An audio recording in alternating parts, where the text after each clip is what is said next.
Hello everybody, this is Mike again. We are from PS Heavy Parts. We are needle roller bearing and cylinder roller bearing manufacturer specialized for heavy equipment and mining machine such as CaterPillar, Komatsu, GCB, Volvo, Hyundai, Dawson, Tarex, Sandvik, and Atlas Cooper.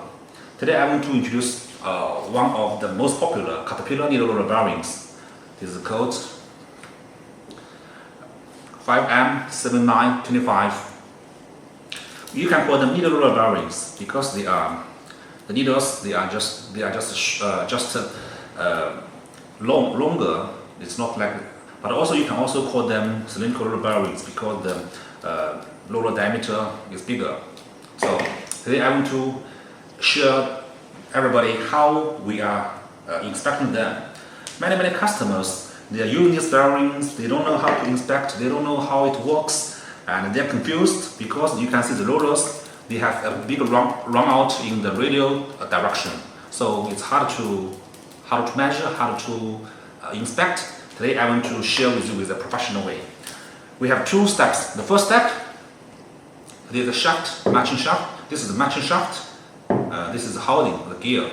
So the first step, plunge the shaft into the bearing bore. Then the shaft can up and down very easily. You can see very easily. That is to say, we have enough space between the shaft and the bearing, or you can see like this way, very easily. Then the second step, put the bearing in the gear. It can go through easily. That is to say, the cage OD cannot contact or touch the gear. This is to say, the cage ID cannot touch the shaft.